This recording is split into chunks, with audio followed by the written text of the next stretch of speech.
He is known by ISIS as the German, Abu Talha al-Almani, a notorious ISIS fighter and recruiter, a former German rapper who in intense and disturbing videos called for violent jihad and proudly held the severed head of an ISIS victim. Dennis Kuspert is his real name, a German national targeted by the United States as a specially designated global terrorist who survived a U.S. missile strike in 2015 and is believed to be still alive somewhere in ISIS-controlled Syria. What has not been disclosed until now is that an FBI employee with top-secret clearance lied to her bosses, secretly traveled to Syria, and married Kuspert for a short time, becoming the ISIS bride of the very terrorist she was assigned to investigate. That now former employee is Daniela Green, her face obscured due to concerns for her safety. Having violated the public trust and endangered our nation's security, according to federal prosecutors, Green served just 2 years in prison and is now free. She wouldn't answer CNN's questions, saying, "If I talk to you, my family will be in danger." The information about her case comes from previously sealed court documents, the records unsealed only after Green finished cooperating with authorities, and after prosecutors asked the judge to make them public. Unsealing these documents, they write, will allow appropriate public access to this case. Green, who was already married, traveled to Syria in the summer of 2014 and not only spent time in the company of members of ISIS, but ended up marrying an infamous ISIS terrorist. He is calling upon his followers to commit attacks inside Europe. He says, I quote, "Europe is a new battleground." He says, go and slaughter them. Ambush them, shed their blood, take hostages, kill them. Daniela Green, according to people who knew her, was born in Czechoslovakia, raised in Germany, met and married a U.S. Army soldier. The U.S. Army brought her husband to South Carolina, where Green enrolled in Clemson University's history department, seeking her master's degree. Daniela was a very hardworking, conscientious student. Professor Alan Grubb was Green's thesis advisor, and a few years after graduation, the FBI hired Green as a translator, assigning her to the Detroit field office. She was tasked with helping investigate a terrorist labeled Individual A in court documents.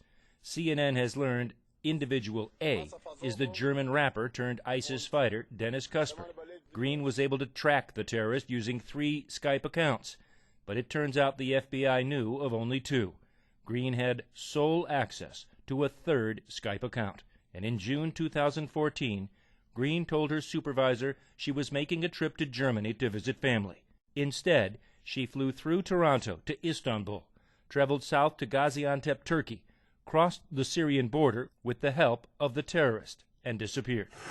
There in ISIS-controlled Syria, government prosecutors say Daniela Green met up with the ISIS terrorist and not only married him, but told him she was employed by the FBI and that the FBI had an open investigation into his activities.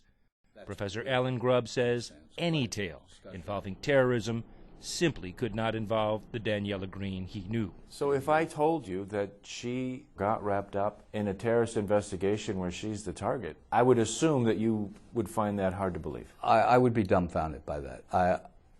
It would be hard to believe. I don't think there's anything in her background that would suggest to me or any of the people she worked with here proclivities in that direction. So yes, I would be surprised. Shortly after arriving in Syria, Daniela Green had a change of heart and within weeks was sending emails back to the United States. "I was weak," she wrote in one. "I really made a mess of things this time." The following day she wrote, "I am gone and I can't come back. I am in Syria. I am in a very harsh environment and I don't know how long I will last here, but it doesn't matter. It's all a little too late." She went on, "I will probably go to prison for a long time if I come back, but that is life." On August 6, 2014, Daniela Green left Syria, left ISIS, and did return to the United States, where she was immediately arrested. Unlike other terrorism-related cases, Daniela Green's arrest and plea deal would receive no publicity at all from the Department of Justice. The case quietly hidden, court records sealed for months. Even after her case became a matter of public record, still silence.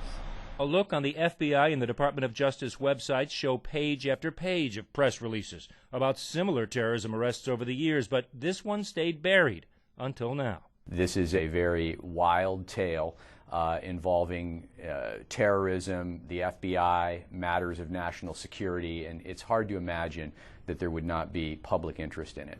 CNN investigative reporter Scott Glover discovered the court documents. I think it's a fair assessment to say it's embarrassing when an employee with a top secret national security clearance secretly travels to Syria and marries a terrorist who's the subject of the investigation that she's working on. What is even more stunning about this secretive case is how it ended. Green began cooperating with the FBI immediately upon her arrest. She pleaded guilty to making false statements involving international terrorism, though the government said she skirted a line dangerously close to other more serious charges. The assistant U.S. attorney wrote, "The nature and circumstances of this offense warrant serious punishment." Similar cases have ended in sentences of 8, 10, 15 years in federal prison. Green was sentenced to just 2. According to prosecutors, it was because of her cooperation. She's already out, on probation, but free. As for Dennis Cuthbert, the German rapper turned ISIS soldier who married the FBI contractor, he remains at large and still a specially designated global terrorist.